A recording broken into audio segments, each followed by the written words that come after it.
மணப்பெண்ணின் பிரத்யேகமான திருமணம் விவாஹா தி சென்னை சில்க்ஸ். விருதுநகரை அடுத்த கல்குறிச்சியில் நடைபெறும் திமுக இளைஞர் அணி தென்மண்டல நிர்வாகிகள் சந்திப்பு நிகழ்ச்சியில் திமுக எம்பி கனிமொழி பேசி வருகிறார். அந்த காட்சிகளை பார்க்கலாம். இவ்வளவு பெரிய இளைஞர் கூட்டத்தை பார்க்கும் பொழுது உதயநிதிக்கு வாழ்த்துக்கள் மட்டும் சொல்ல தோன்றவில்லை. வெற்றி நமது நமது நமது என்பதை உறுதி செய்யக்கூடிய ஒரு மாநாட்டை அவர் நடத்தி கொண்டிருக்கிறார் என்று அவரை பாராட்டவும் வாழ்த்தவும் தோன்றுகிறது. இது இளைஞர் அணியின் 2வது மாநாடு. இதற்கு முன்னால் கோவையிலும் தஞ்சையிலும் மகளிர் அணிக்காக மண்டல மாநாடுகளை மிக வெற்றிகரமாக நடத்தி காட்டியிருக்கிறோம். நம்முடைய முதன்மை செயலாளர் அவர்கள்தான் தஞ்சையிலே நடைபெற்ற வெல்லும் தமிழ் பெண்கள் என்ற அந்த மாநாட்டை மிக சிறப்பாக நடத்தி காட்டினார்கள். இந்த 2 மாநாட்டில இருந்தும் நிறைய பேருக்கு இருக்கக்கூடிய சந்தேகங்கள் எல்லாம் தெளிவுபட்டிருக்கும். பெண்கள் எங்க இருக்காங்க அப்படின்னு தெரியலன்னு சில பேர் சந்தேகப்படுறாங்க. இளைஞர்கள் யாரோட இருக்காங்கன்னு தெரியலன்னு சில பேர் குழப்ப நினைக்கிறார்கள். இந்த 2 மாநாட்டுக்கு அப்புறம் நான் உறுதியாக சொல்லுகிறேன், பெண்கள் இளைஞர்கள் அத்தனை பேரும் நம்முடைய அண்ணன் தளபதி அவர்களோடு முதலமைச்சர் அவர்களோடு தான் இருக்கிறார்கள் என்பது தெளிவாக தெரிகிறது. இங்கே தமிழ்நாட்டில் இருக்கக்கூடிய இளைஞர்களுக்கும் பெண்களுக்கும் தெளிவாக தெரியும் யாரோட இருந்தா தமிழ்நாடு பாதுகாப்பாக இருக்கும் என்று. நமக்கு எதிராக ஒரு கூட்டணி உருவாகி இருக்கிறது. எல்லாம் கை கோர்த்துக்கிட்டு மேடையில ஏறுறாங்க. பிஜேபி அதிமுக தலைமையிலான கூட்டணி இல்ல, பிஜேபி தலைமையிலான கூட்டணி.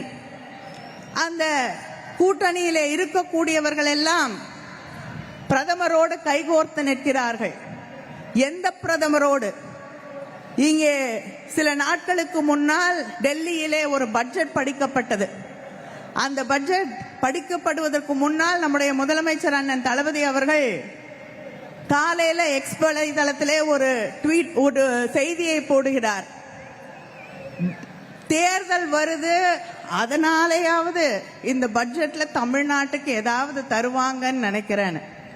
ஆனா அப்ப கூட தமிழ்நாட்டுக்கு அள்ளி இல்லை கிள்ளி கூட கொடுக்க மாட்டேன் என்று சொல்லக்கூடிய பிஜேபியோடு கைகோர்த்து நின்று கொண்டிருக்கக்கூடிய துரோக கூட்டணி.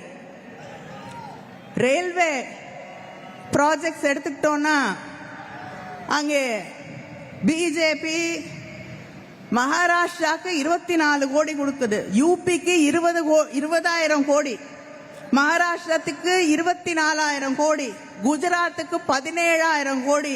ஆனா தமிழ்நாட்டுக்கு 7,600 கோடி தான். இந்த துரோகத்தோடு கைகோர்த்து கொண்டுதான் ஒரு எதிரணி நமக்கு எதிராக உருவாகி இருக்கிறது. நம்ம பிள்ளைங்களுக்கு அங்கே அன்பில் மகேஷ் இருக்காரு. நாங்க பல முறை போய் நிதிக்காக போராடி இருக்கிறோம். ஆனால் நம்ம பிள்ளைகள் படிப்பதற்காக நான் ஹிந்திய திணிப்பேன், அதை ஏத்துக்கிட்டாதான் உங்களுக்கு நிதி கொடுப்போம் அப்படின்னு 3,500 கோடிக்கு மேல் தமிழ்நாட்டில் இருக்கக்கூடிய பிள்ளைகளுக்கு வர வேண்டிய நிதியை நிறுத்தி வைத்திருக்கக்கூடிய துரோக கூட்டத்தோடு அவர்கள் கைகோர்த்து கொண்டிருக்கிறார்கள். 100 நாள் வேலை, கிராமத்தில் இருக்கக்கூடிய எத்தனையோ பகுதிகளில் இருக்கக்கூடியவர்கள் அந்த 100 நாள் வேலையால் பயனடைந்து கொண்டிருக்கிறார்கள்.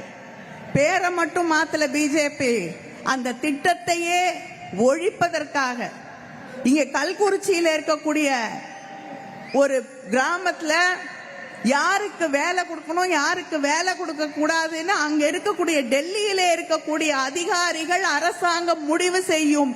நாங்க சொன்னாதான் வேலை கொடுக்கணும் அப்படின்னு சொல்லக்கூடிய ஒரு அராஜக கூட்டத்தோடு அவர்கள் கைகோர்த்து கொண்டிருக்கிறார்கள். இங்க இனிமேல நமக்கு அந்த 100 நாள் வேலை, கிராமப்புறங்களிலே இருக்கக்கூடிய பெண்கள், நம்முடைய சாதாரண மக்களுக்கு கிடைக்கக்கூடிய அந்த வேலை கூட இல்லாமல் செய்து கொண்டிருக்கக்கூடிய ஒரு கூட்டம் நமக்கு எதிராக அணிதிரண்டு கொண்டிருக்கிறது. பிரதமர் பெருமையா இப்ப சொல்றாங்க, நாங்க ட்ரம்போட ஒரு அக்ரிமெண்ட் போட்டிருக்கோம், ட்ரேட் அக்ரிமெண்ட். அந்த ட்ரேட் அக்ரிமெண்ட் ஒரு பெரிய மாற்றத்தை கொண்டு வரும் என்கிறார்கள். நம்ம ஊர் பக்கம் உங்களுக்கு எல்லாம் தெரியும், நீ அவல் கொண்டு வா, நான் உமி கொண்டு வரேன், 2 பேரும் ஊதி ஊதி திங்கலான்னு சொல்லுவாங்க. ஆனா இந்த ட்ரேட் அக்ரிமெண்ட் எப்படி இருக்குன்னா, இந்த ஒப்பந்தம் எப்படி இருக்குன்னா, நீ உமி கொண்டு வா, நான் அவல் கொண்டு வரேன், ஊதி ஊதி திங்கலாம். அந்த உமியை நம்முடைய இந்திய மக்களுடைய கண்களில் ஊதலாம். ஏன்னா நம்ம அனுப்பக்கூடிய பொருளுக்கு 18% வரி அமெரிக்கால, அங்கிருந்து வரக்கூடிய பொருளுக்கு வரியே கிடையாது. இங்க இருக்கக்கூடிய விவசாயிகளுடைய நிலை, அங்க இருக்கக்கூடிய விளை பொருட்கள், அங்க இருக்கக்கூடிய அந்த விவசாயிகள் விளைவிக்கக்கூடிய அமெரிக்க பொருட்கள் இங்கே கொண்டு வந்து சந்தைப்படுத்தப்படும். நம்ம விவசாயிகள் விளைக்கக்கூடிய எதுவும் அவங்களோட கம்பீட் பண்ண முடியாது, ஈக்குவலா இருக்காது. ஏன்னா அவங்க மாட்டுக்கு புல்லு கூட 10,000 ஏக்கர் தான் போடுவாங்க, அவ்வளவு பெரிய நாடு. நான் போட்டி போட முடியுமா? நம்முடைய விவசாயிகளுடைய எதிர்காலம் என்ன ஆகுது? ஆனா இது எதுக்கும் பதில் சொல்ல மாட்டார் மோடி. பதில் சொல்லுவாரு நினைச்சோம். குடியரசுத் தலைவர் உரை, வழக்கமா பிரதமர் வந்து பதில் சொல்ல வேண்டும். ஆனா இந்த பிரதமர் வரல. ஏன்னா அங்கே வைக்கப்பட்ட கேள்வி, இந்த நாட்டின் பாதுகாப்பு ஒரு அச்சுறுத்தலுக்கு ஆளான போது நீங்க எங்க இருந்தீங்கிற கேள்விக்கு பதில் சொல்ல பிரதமர் தயாராக இல்லை. நாடாளுமன்றம் ஒத்திவைக்கப்படுகிறது அந்த கேள்விக்கு பதில் சொல்ல முடியாமல். பிரதமர் எல்லாரையும் நீக்கிட்டாவது வந்து பதில் சொல்லுவாருன்னு எதிர்பார்த்தோம், வரல. அங்கே அவை தலைவர் சொல்லுகிறார், பிரதமர் வரமாட்டார், பதில் சொல்ல மாட்டார். அதாவது நாடாளுமன்ற சரித்திரத்திலேயே முதல் முறையாக பிரதமர் குடியரசு தலைவருடைய உரைக்கு பதில் சொல்லாமல் நிறைவேற்றப்பட்டது முதல் முறையாக இந்த பிஜேபி ஆட்சியிலே தான், நரேந்திர மோடி அவர்களுடைய ஆட்சியில தான். அதுக்கு அவங்க சொன்ன பதில், விஸ்வகுரு, சாதாரண பிரதமர் இல்லை, நரேந்திர மோடி அவர்கள் விஸ்வகுரு என்று அவர்களால், அவங்களுடைய கட்சியால் போற்றப்படக்கூடிய ஒருவர். அவரே சொல்றாரு, நான் கடவுளால் அனுப்பப்பட்டவன், என்னுடைய அம்மாவுக்கு மட்டும் பிறந்தவன் இல்லை, நான் கடவுள் அனுப்பிய குழந்தை என்று. அப்படிப்பட்ட கடவுள் அனுப்பிய குழந்தை ஏன் நாடாளுமன்றத்தில் வந்து பதில் சொல்லல தெரியுமா? எதிர்கட்சியிலே இருக்கக்கூடிய பெண்கள் அவரை அச்சுறுத்தி விடுவார்கள். எதிர்கட்சியிலே இருக்கக்கூடிய பெண் நாடாளுமன்ற உறுப்பினர்களுக்கு பயந்து கொண்டு அவரை நான் வர வேண்டாம் என்று சொல்லிவிட்டேன் என்று அங்கே இருக்கக்கூடிய அவை தலைவர் சொல்லுகிறார் என்றால், எப்படிப்பட்ட ஒரு அராஜக ஆட்சியின் கீழ் நாம் இங்கே வாழ்ந்து கொண்டிருக்கிறோம்.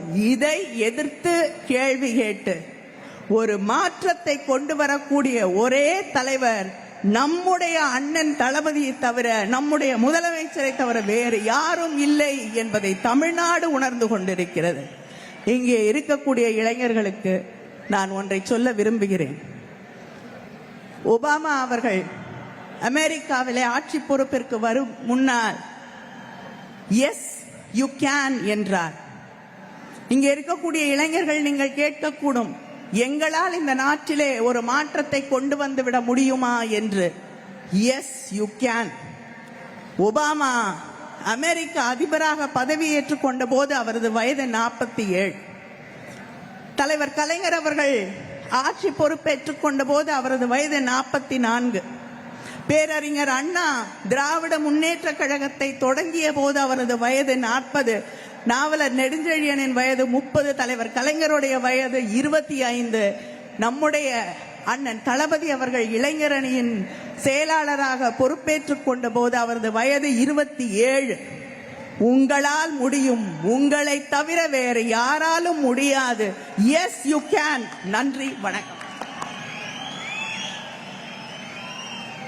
விருதுநகர் அடுத்த கல்குறிச்சியில் திமுக இளைஞரணி தென்மண்டல நிர்வாகிகள் சந்திப்பு நிகழ்ச்சியானது தொடங்கி நடைபெற்று வருகிறது. இதில் திமுக எம்பி கனிமொழி அவர்கள் பேசிய காட்சிகளை நாம் பார்த்தோம். மணப்பெண்ணின் பிரத்யேகமான திருமணம் விவாஹா தி சென்னை சில்க்ஸ்.